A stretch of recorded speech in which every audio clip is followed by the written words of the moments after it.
Tony Bonner, AM, thank you so much for joining the chat. Well, sir, I love you. I haven't seen you in a long time. I love what you do, and I love the causes you fight for. So my time is your time. It's been a long time coming, actually. I've been meaning to do this for ages because, when I initially spoke to you, well, for a start, most people know who you are, right? I actually don't know anyone who doesn't know who you are, Yeah, even, a generation or two below me, yeah, which is pretty impressive. yeah, So, as an intro for the rare person who might not know who yeah, you are an actor, a singer, a producer, a director in both film and musical theatre. yeah. And you've also been heavily involved in the Manly Surf Lifesaving Club as president. Yeah, and still am. I was down there this morning doing some bits and pieces. I'm not the current president. I've been president 4 times over the last 30 years, but I'm still a board member there. I'm a life member there. So when I haven't got anything to do with my work, I go down to the club and do what I can there. Yeah, amazing, amazing. And the reason why, I guess, just to put all of this into context, why I asked you, I think it was, I can't remember whether it was the end of 2020 or 2021, Yeah. when I was setting up the gift project.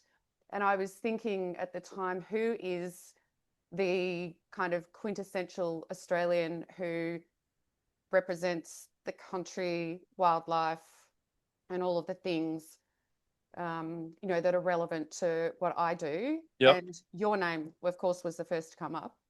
And fortunately, when I called you, you were immediately on board. So I'm super grateful for you, um, you know, taking on that role as patron of the gift project, which Oh is no, talk I about. anything to do with being of service to anything. I mean, that's my delight and love being with the Life Saving Club. Is just being of service to that volunteer organisation. So when I heard what you were doing and the battles you were having with our wildlife, I was really happy and honoured to get on board. Yeah, so good. So you're, part of the reason why you're so well known in this country is way back the TV series that you did Yep. starred in, Skippy or Skippy the Bush Kangaroo. Yep. What's the correct full title? I suppose it's Skippy the Bush Kangaroo. That's the title that goes out with the series. But Yeah. it's really just known, and it's known throughout the world as just Skippy. I mean, Skippy, that word, that Australian word, is known from the steppes of Russia out in the godforsaken, cold, desolate plains of Russia to downtown bars in New York. People know the word and the name Skippy. Yeah, it's amazing, isn't it? The international following that has generated Hmm. for decades. Yeah, well, I suppose Qantas was a lot to do with that, having the flying kangaroo on the tail of all their jets, since Qantas was originated, conceived up there in Queensland, I think in Winton, for memory, but it started in Queensland as a just a little mail run, then a doctors, a flying doctor, then it moved into domestic flights and then international, obviously. So uh, Yeah, I think that flying kangaroo had a lot to do with it internationally. yeah. I mean, arguably, the kangaroo is um, probably the most well known, apart from koalas and wombats, of course. But Mm, when you think of an icon of mm. Australia in terms of our wildlife, it would be the kangaroo. And the fact that this is the only continent on Earth where they can be seen in the wild Yep. means that it attracts a lot of attention. And also, Sarah, it's on our coat of arms, uh, Yes. with the emu. And the reason why the kangaroo and the emu are on our coat of arms is because neither of those Australian critters can go backwards.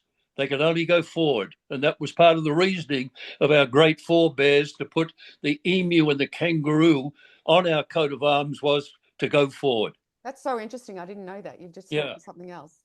Yeah. Yeah, amazing. So, um, I guess thinking about that, how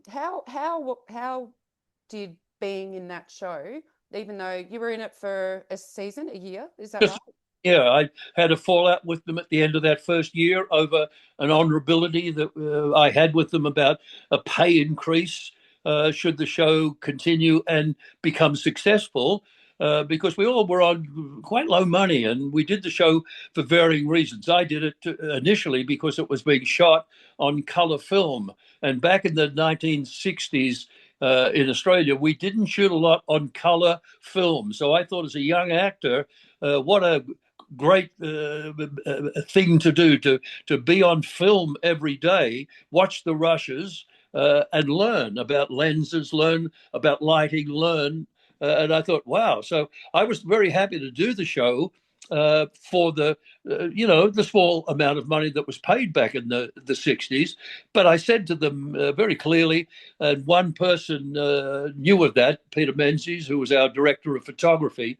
Alas, Peter has left us many years ago. And couldn't verify it, obviously, when I had a bit of a fallout with them. When I said, but we had an agreement. And they said, oh, did we? We Right. can't do that. And I said, well, if that's the cards you're going to play, then I'm going to throw my hand in, and I'll wish you well and see you later. Mm. And that's was that the first series that you're involved in your Yeah. The first feature film I did was a few years before that, titled "They're a Weird Mob," a great Australian film. It really is a Oh classic wow. film. And the producers, why I did Skippy, the producers of "They're a Weird Mob" became the producers a couple of years later of Skippy, and they phoned me and said, "Tony, I didn't audition for Skippy. I didn't have to. They just phoned me and said, there is a helicopter ranger in the show we're going to do. You're the guy for us. We'd like you to play it." And I said, "What's it being shot on?" And they said, "Color film." And I said, "You bet." I Amazing. jumped at it. And I learned that year I was on the show.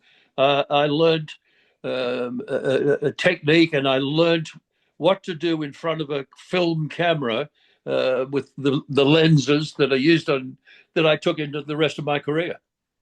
Fantastic. What was it like to work with kangaroos? Well, it was difficult because God bless them and God love them. They're not the brightest little game in town. They have less mentality. I know it's hard to believe this, but they have less mentality and structure and process than a sheep does. And sheep are not really bright, and so kangaroos, um, they're untrainable. So, in saying that, obviously, you're about to say to me and anyone listening to this to say, "But we saw Skippy play the piano, and we saw Skippy start a motor car, and Yeah. we saw Skippy fly the helicopter," and it sure did in the series. But the reality of it is that they're not overly bright. Uh, and But I like them. They're a nice little critter. Would they be something I would befriend and want as a pet? No, because you can't go for a run, a bike ride, and say, "Hey, kangaroo, let's go, buddy," like you can with a dog or a horse or a lot of other animals. It would just sit there and look at you. Yeah, yeah, yeah. So, so it was something. That's why I've never been a cat lover. I love cats, and I love the style and and their passion and intensity and ferocity at times. But they don't. They're not overly affectionate. And I know a lot of cat lovers out there are going to say, "Oh, my cat's great. It does this." Yeah, yeah, yeah, yeah. But give me a good old blue cattle dog or a Jack Russell. Give me one of those little critters that know and love you unconditionally as you love it. Yeah. Having said that, I've been around kangaroos a lot, and the connection that you form with them really quickly Yep.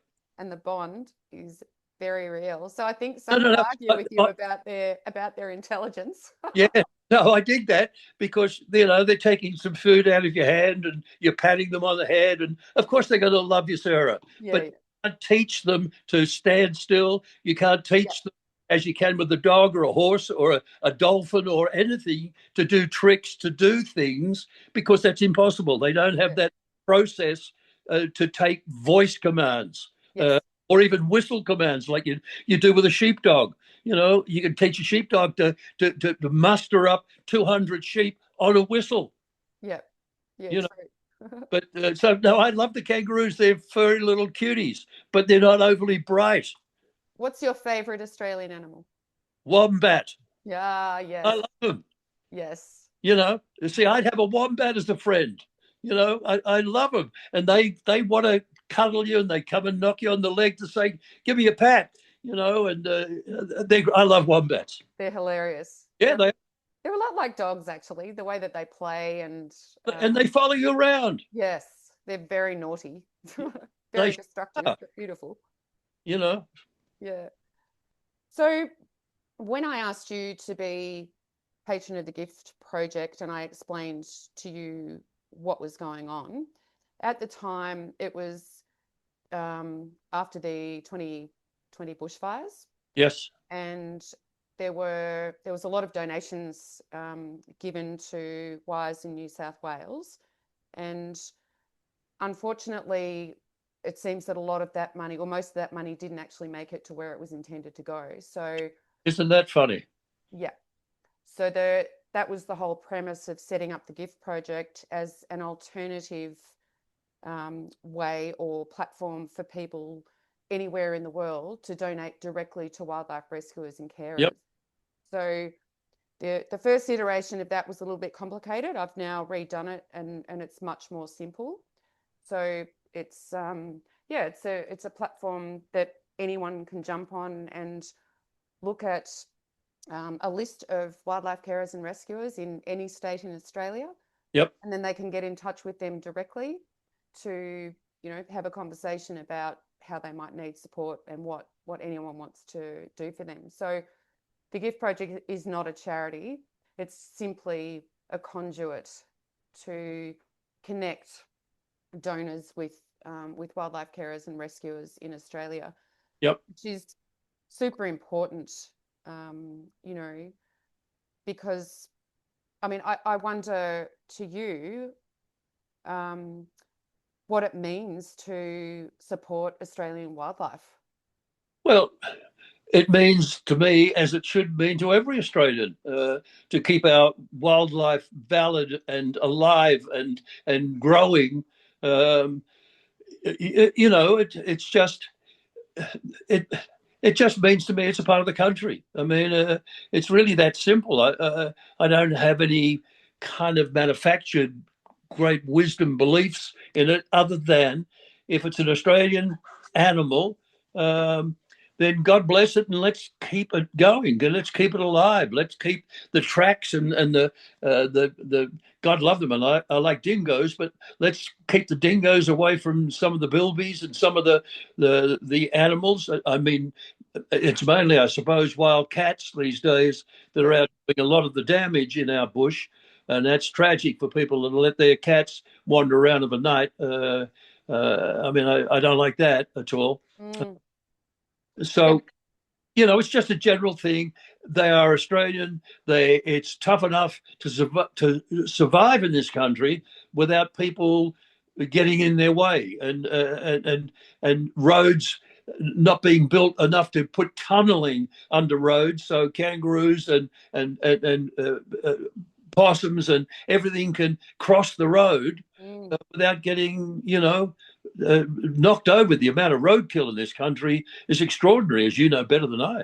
100%, you know, with deforestation and urban expansion, and also culling is a big thing too, Yeah. obviously.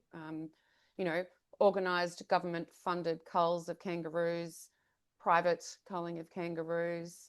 You know, we recently had 1,000+ koalas in Victoria shot from a helicopter in Budgebink Park. Yeah, I think that's where it was. Yeah. You know, because, and they justified that by saying that the forest had been burnt, so these koalas were starving, Yeah. and someone in their wisdom decided that it would be a good idea to shoot these koalas from a helicopter.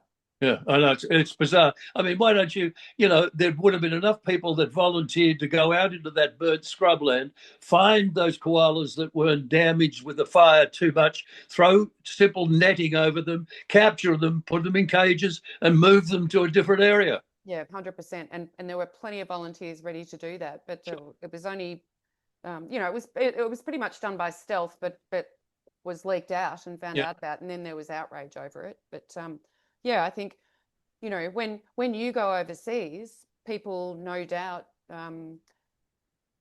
recognize Australia for the wildlife that we have as a yeah, big part of our culture. sure, sure. And I mean, it was the same recently, Sarah, with the shooting of the Brumbies up in the high plains. Uh, Yes. I, supported the campaign to get that shooting out.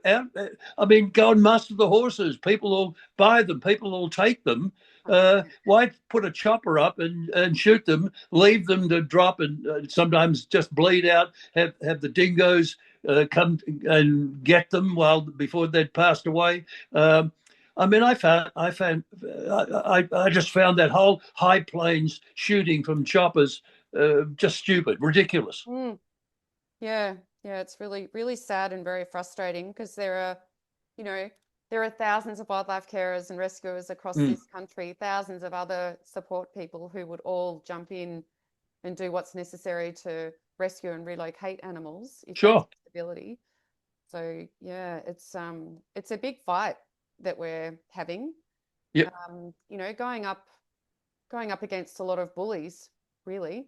Yep. Um, in organisations, in government, and the lack of support for the wildlife rescue community is a huge issue, and that's one of the reasons why I started the GIFT project, just to try and bypass the traditional avenues of donation Mm. to get people to support these volunteers directly, who are working incredibly hard with very little and often no support from their organisations. So, Yeah, yeah, I support a woman over in Western Australian, Dot, who has a kangaroo sanctuary and has local people in her district bring injured and roos that need attention to her. And she does a magnificent job over there, Dot. yeah, amazing. There are quite a few people in WA. Yeah. Maggie Van Santen's another one who does Okay. a lot Yeah, of yeah, work. yeah. Yeah, they're amazing. They really are. So it's super important to support them. I think, I've heard you talking about bullying before, actually, on that note. And, you know, how do you, with your life experience, how do you deal with bullies? Well, uh, before it gets to any kind of push shove and anything worse, I just I don't deal with them well, but I don't deal with them. I mean, if I get the taste or a smell that someone is about to start bullying, certainly not me because I won't take it. But other people, I will ask them to cease and desist. Um, and if it gets any worse than that, then that's okay with me as well. But um, I'm not a fan of anyone bullying anyone about anything. No. And you'd think, given that this is such a compassionate, empathic community, that they would, there would just be all the sport in the world. Mm, You wouldn't think that bullying was so rife in this sector, mm, and yet it is. So, another reason why we do what we do yep. in defense of the people who are actually doing the work, because if they don't have the support that they need, then there is no wildlife rescue community in this country. So it's super important Yeah. No, absolutely. to support them. Yeah. Um, so back to you. Tell us more about you. Oh well, I mean, a fair bit. I mean, I've done a lot of filming overseas. I direct. I like directing theatre. Um, I teach a lot. I teach at various drama academies in Australia. I go in for a week and run a week's classes. I have some private students. I've taught in New Zealand. I've taught in Los Angeles when I was filming there. I love teaching. Yeah,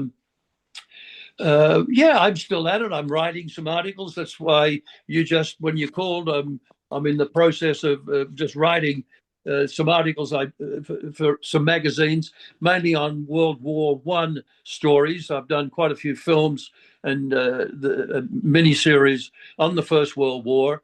Um, and it has always interested me. I like playing. I like playing military men, but I certainly like playing military men from the First World War. Do you have a favorite that you've done? Um, they're kind of all favourites. There's not one. I mean, I love the man I played in the 8-hour miniseries, The Anzacs, Mm. on the Nine Network. I played a soldier, Lieutenant Armstrong, that became Captain Armstrong and led a platoon in that Pozieres Ypres period of the war, and suffered for the emotional drain that some officers, led in those days, because you were in a trench looking literally at the enemy, sometimes 25 meters away, 50 meters away.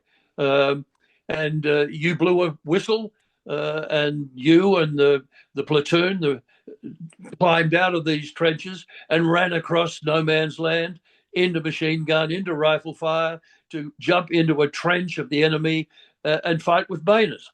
I mean, the First World War was horrendous. And the conditions, it was muddy. The artillery destroyed a lot of the viaducts and aqueducts that the Romans had built thousands of years before, and those flooded the battlefields. So the cavalry was not used as much as it could have been. Tanks weren't used as much as they could have been because the fields were mud. It was horrific conditions that the men of both sides fought in. Yeah, I bet. So The Light Horseman was a big film that I did on the Australian Light Horse Regiment battalions in Palestine, in the Middle East, and the great charge that the Australians, 4th, did against in Beersheba, against entrenched cannon and machine gun of the Turks and the Germans, and took the town of Beersheba back. I mean, that was a wonderful film, and playing a character of Lieutenant Colonel Bouchier that led that charge at Beersheba. It was a great honour, and it was just something wonderful to be able to do and play a man that was extraordinarily important to our history. He went on to become Agent General in London, came back to Australia. I mean, these men were hard to find, the sort of men that were like Monash, John Monash. What a man he was. You don't find them these days. Mm. Yeah, absolute heroes. Yeah, they were, but they weren't heroic. They did it because it was what was needed to be done. Yeah. It, right or wrong. I mean, who knows? I mean, war. There's no winners in war. The victor writes the history of war, and that's not always correct. But the victor gets to write the history. Not a lot's been won by war. No, absolutely not. Tragic. Hmm.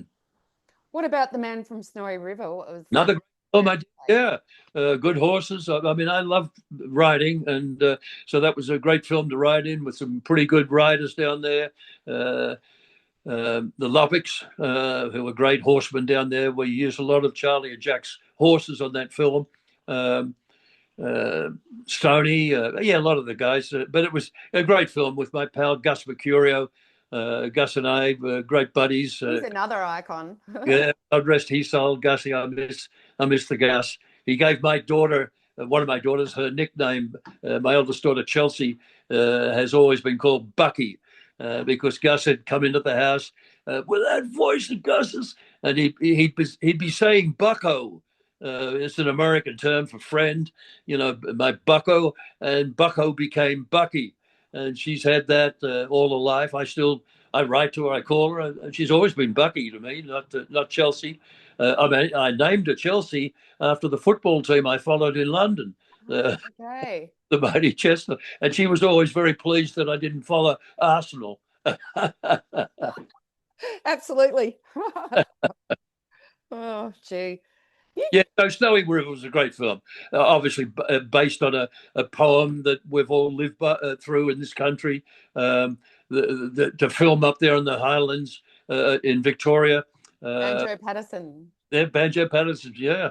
So it was a great film to do. It was nice to work with Kirk Douglas. I played Kirk's foreman in that film, so I had a lot to do with Kirk, and yeah, it was a great film. And Jackie Thompson and Gus was in it, Oh, obviously. another icon. Yes. Yeah, yeah, What Jack, an amazing cast.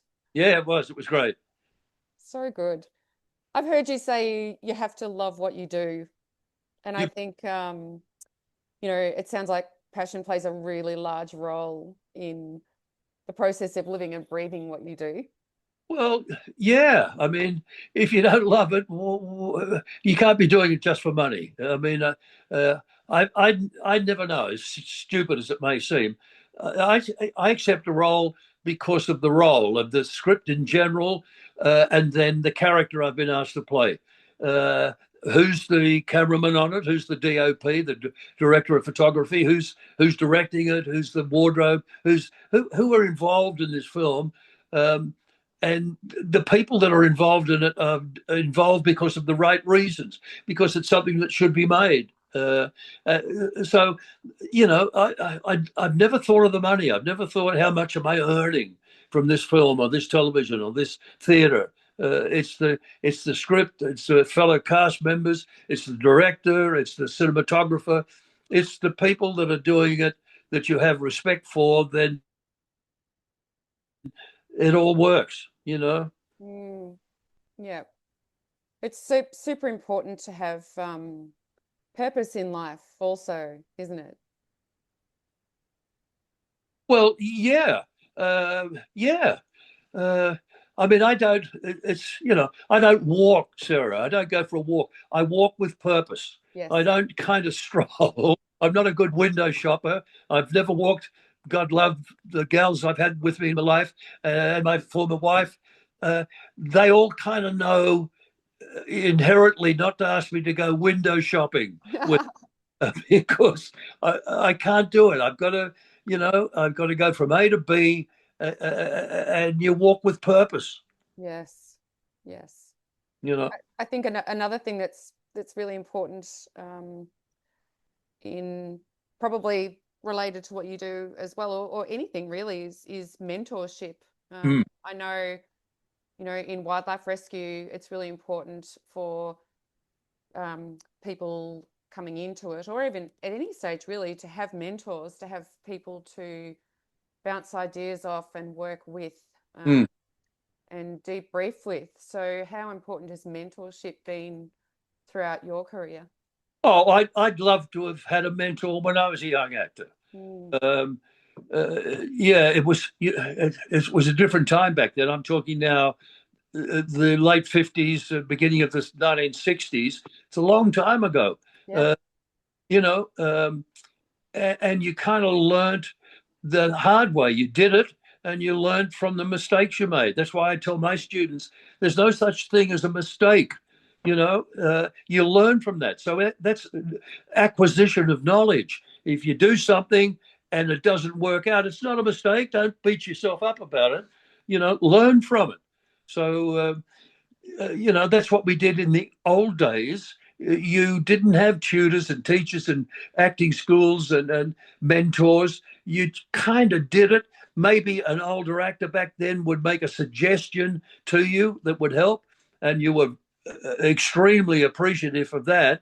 So when I kind of started to learn things and thought I can pass a bit of what I've learned over the years onto younger actors. And so about 25 years ago, I suppose, in a sense, Tom Selleck started me teaching and mentoring when we did Quigley Down Under, which was a big film we did out here. And Tom was great. He's been a lifelong pal since that film. And Tom suggested I have a talk to a couple of the younger actors. And I did. They enjoyed what I suggested.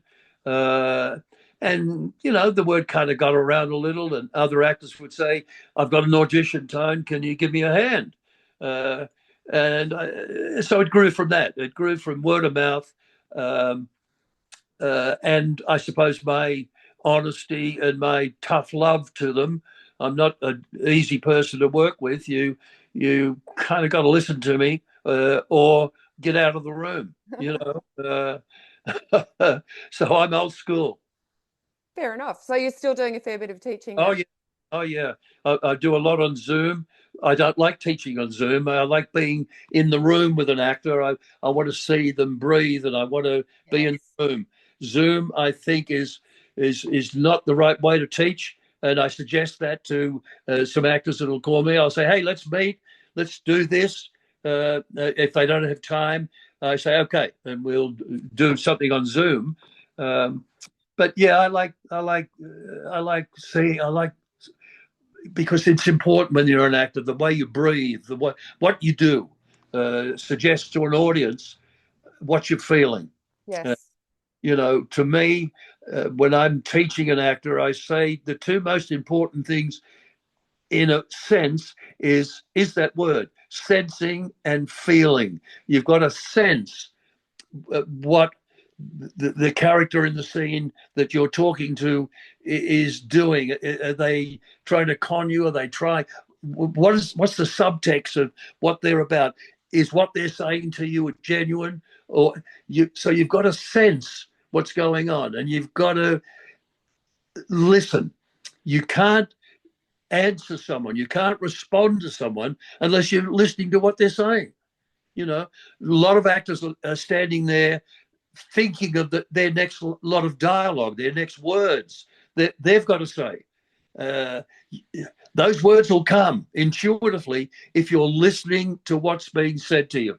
Yes. Yeah, it makes a lot of sense. Listening is super important, hey? You bet.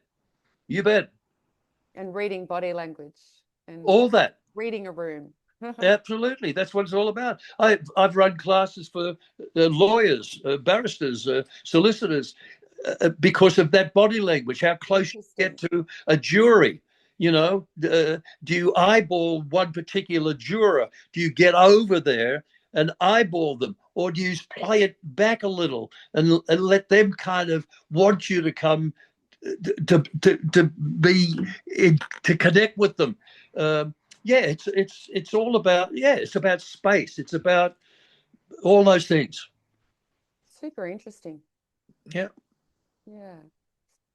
So, what else was I going to ask you? What are you working on at the moment?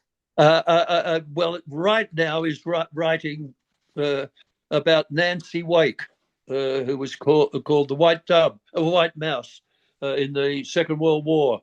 Who was an Australian that the German Gestapo. She saved a lot of people in Europe that were fleeing the Gestapo.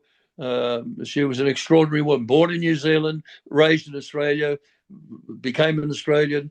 I've just finished writing about two war horses that went off to the First World War, Bill the Bastard and Sandy, two Australian horses. There are 130,000 horses left this country, and only one came back. Wow. Not that they were all killed over there. A lot were in Palestine. In that film I did, The Light Horseman, in that one charge that we did in the film that was done in reality, a lot of men and a lot of horses didn't complete that charge, died there on that 2-kilometer charge course in Palestine. But the horses couldn't come back because of the quarantine. So a lot of the Australian horses were left in the Middle East, left in France, left in Gallipoli. but one came back. Sandy came back. A major pulled some strings and got Sandy back to Victoria. Wow. Sandy lasted a couple of years here, but died of war wounds because of the gas in the battlefield and the shrapnel. Sandy had been hit a few times and survived a few years when Sandy got back here to Melbourne.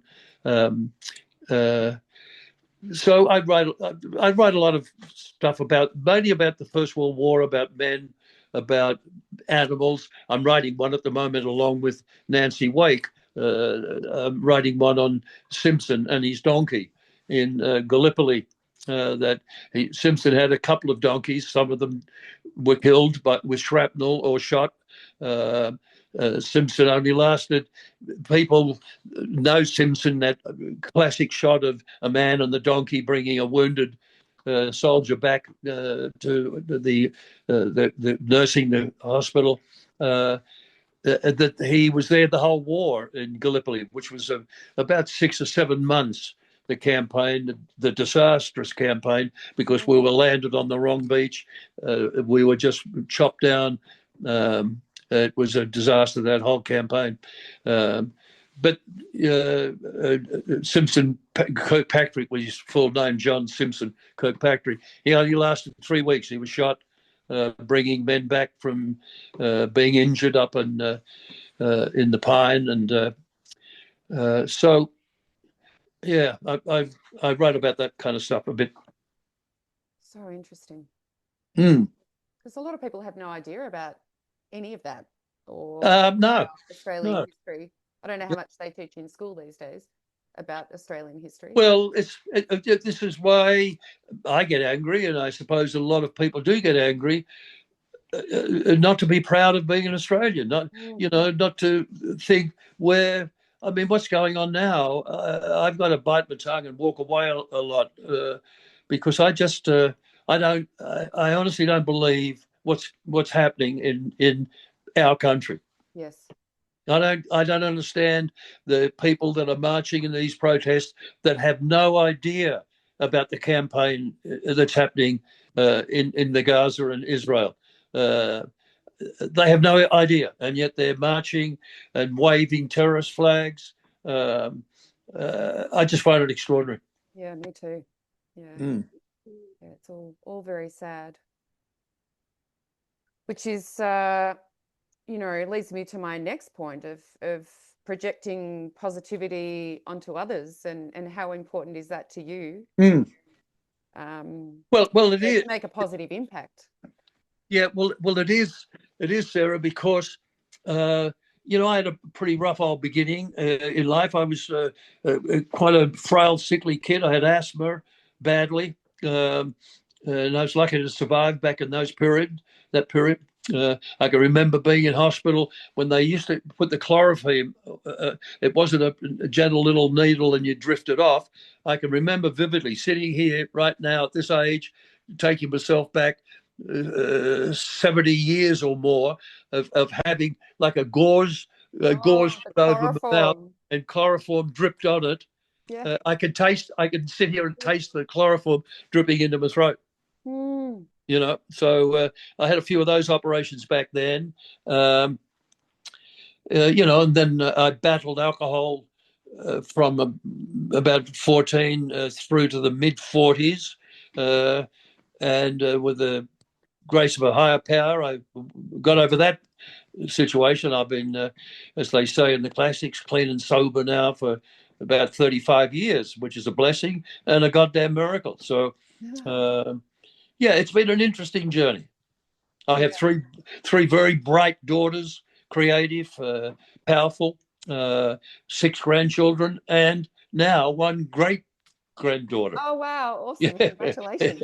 I mean, it's unbelievable. For someone that didn't think I was going to get past 25 the way I used to live, to be here to have all that is quite outstanding. Oh, the human body is an incredible vehicle, isn't it? You bet. For our soul. You bet. I suppose the only other, we were talking about mentoring and positivity. I was honoured a few years ago with that Order of Australia, that AM, which I was really delighted and honoured about the amount of work that I've done in theatre, film, and television. I mean, God bless people out there that may just know me from Skippy, but I've done a lot of films and a lot of television and theatre.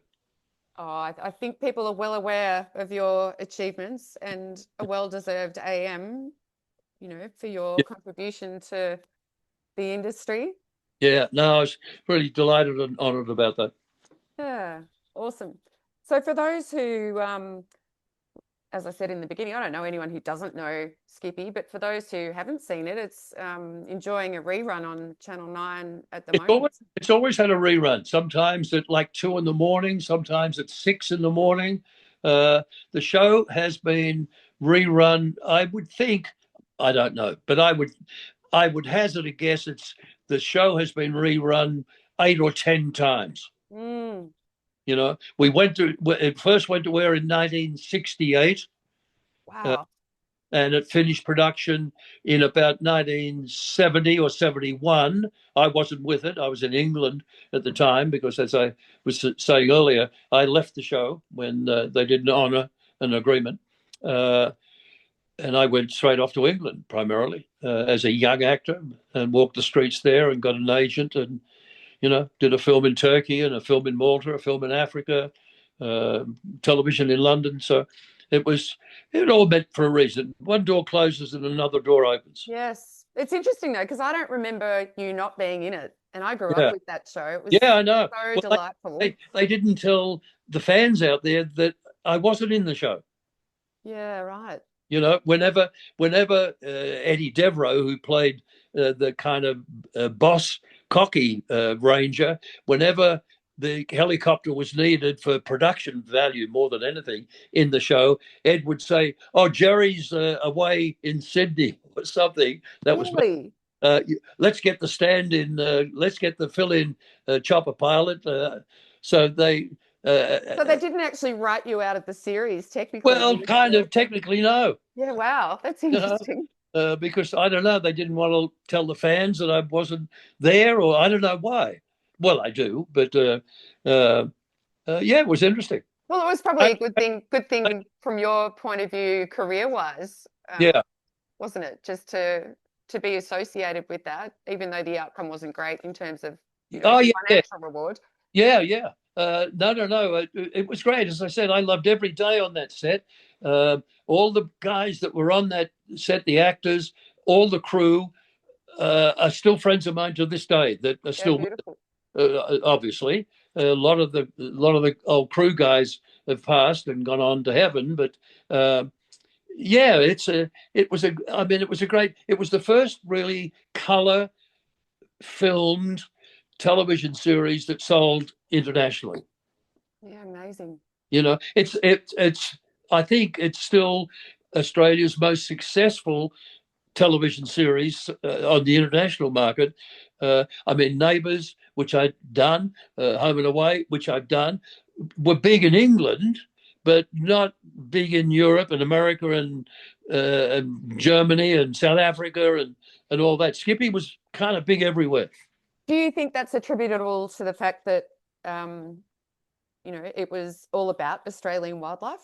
I think And that, yeah, you bet that if you look at each episode, in each episode there was some either frilly neck lizard, emus, dingoes, koalas, obviously kangaroos, parrots, blue-tongued lizards. There was everything.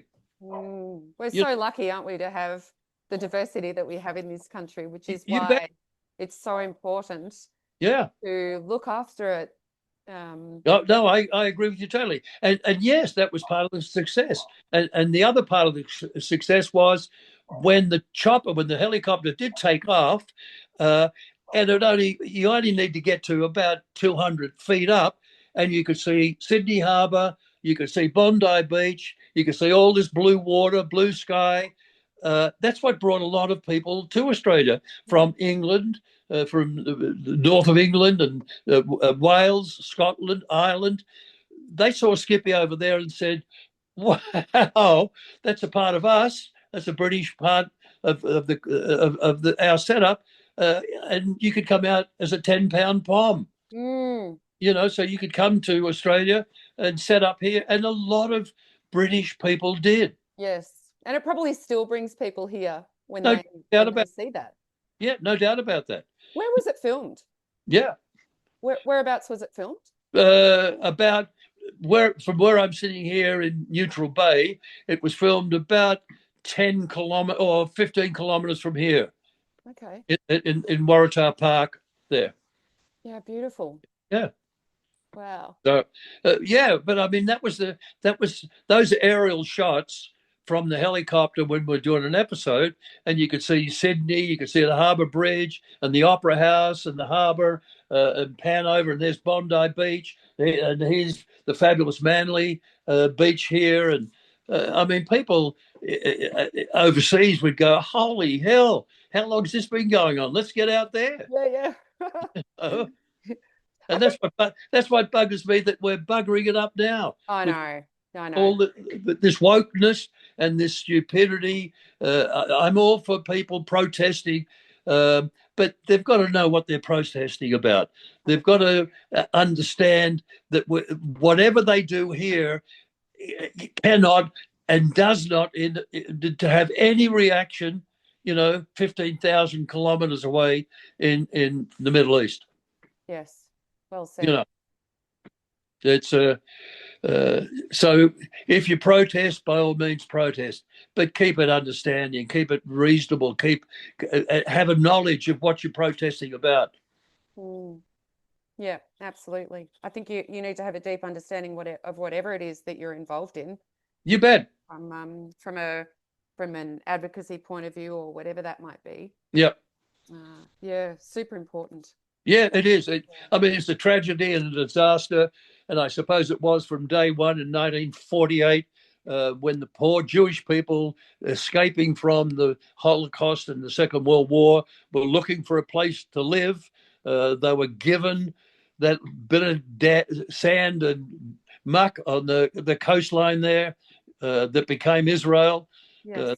Worked their butts off. They made it green. They were kind of the envy of the Middle East to a degree, because of what they did to sand and rock. They created stuff out of it. So, but you know, maybe they should have been given a piece of land. I heard, all right, I was led to believe that the far north coast in Western Australia was a possibility back in that period, up around Broome, Port Hedland, up to Darwin. That a section of that country of ours up there, I think, was a consideration at one stage before whoever decided on that piece of land in the Middle East. Wow. So who knows? Who knows? Didn't know that either. Mm. Interesting. Mm. Did you grow up in Sydney or Melbourne? Sydney, no, Sydney boy.